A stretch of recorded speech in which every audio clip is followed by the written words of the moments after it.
ce vidéo-ci traitera de la différence entre les atomes, les éléments,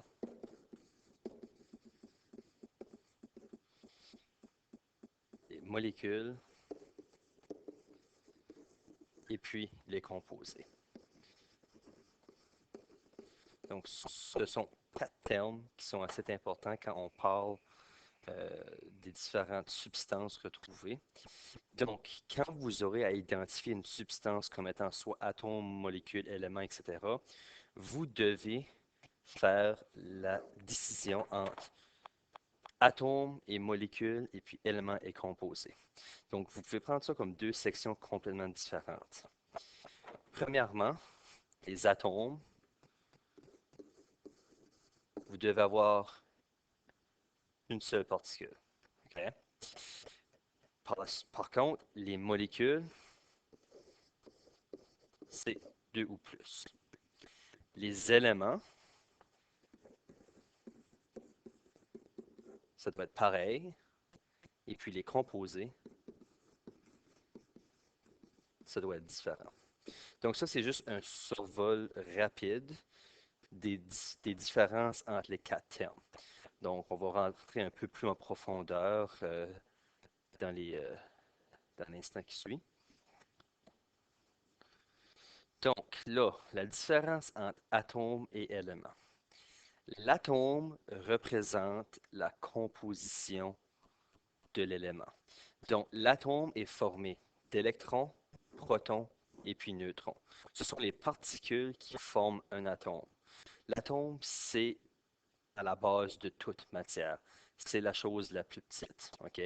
Donc, encore une fois, l'atome, c'est la composition. Électrons, protons, neutrons.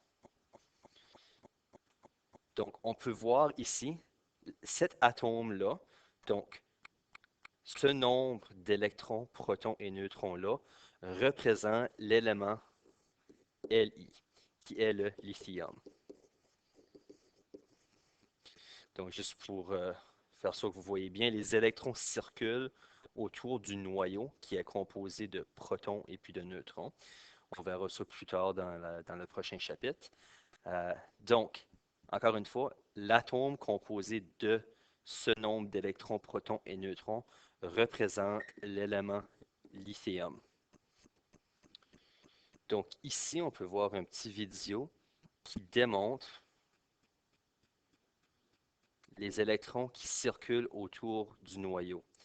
Donc cet atome-là, encore une fois, représente l'élément lithium.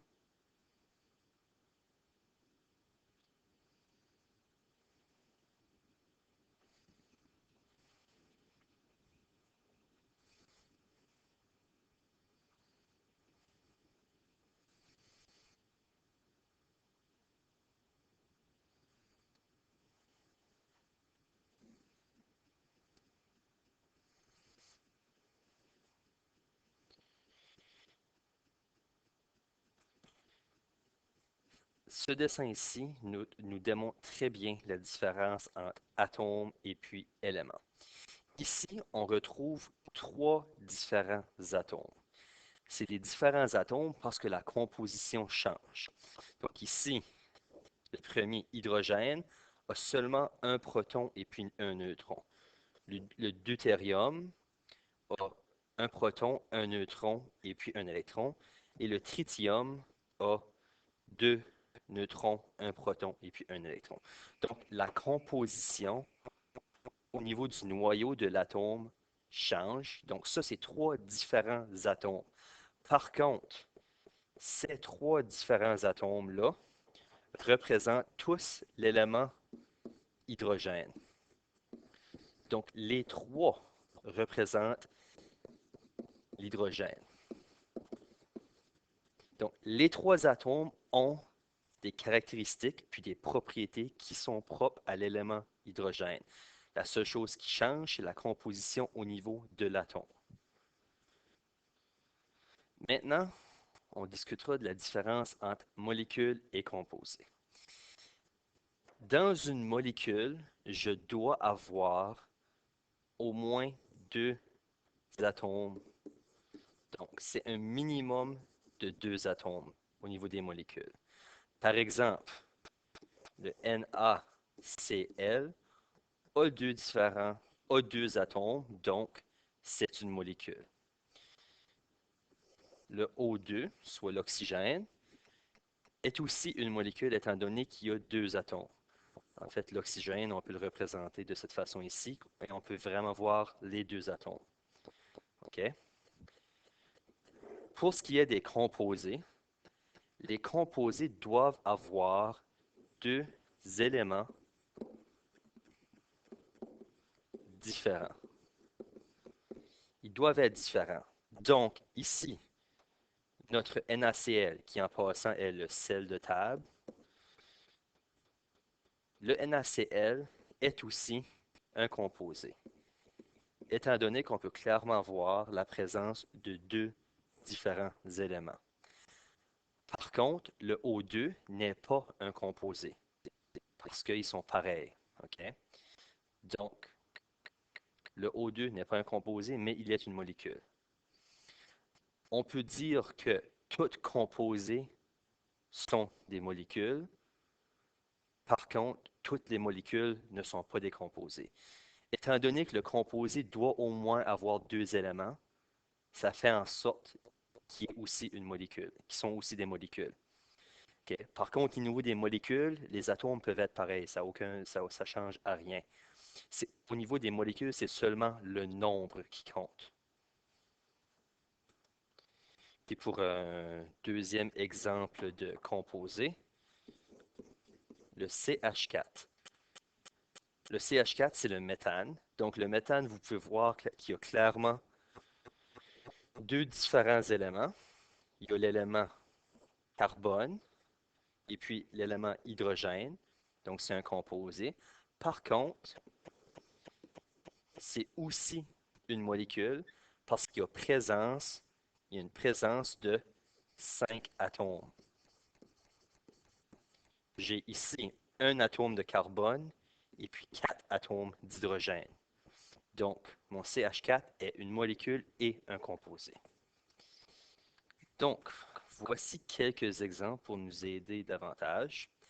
Quand vous devez choisir entre les différents types de particules que ça peut être, soit un composé, un élément, etc., il y a quelques questions qui peuvent vous guider.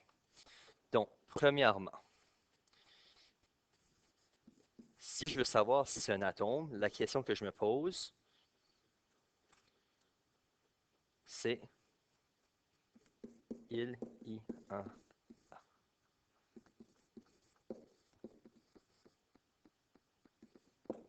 Donc, je me pose la question, il y en a combien? Donc, ça va m'aider à déterminer si c'est soit un atome ou une molécule.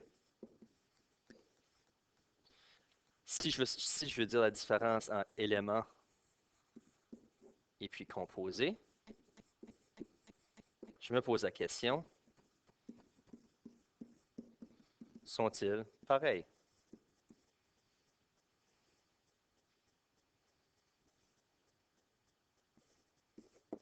Donc, ce qui me préoccupe, c'est le nombre et puis la différence. Donc, on va commencer avec le premier, I2. Je me pose la question, premièrement, il y en a combien? J'en ai seulement un ou j'en ai deux ou plus?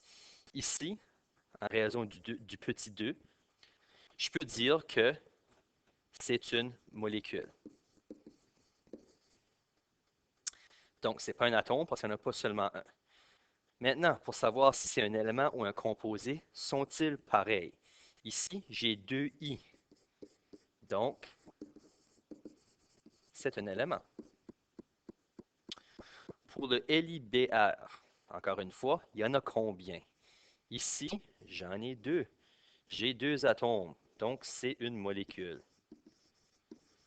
Et puis, sont-ils pareils? Non. Donc, c'est un composé.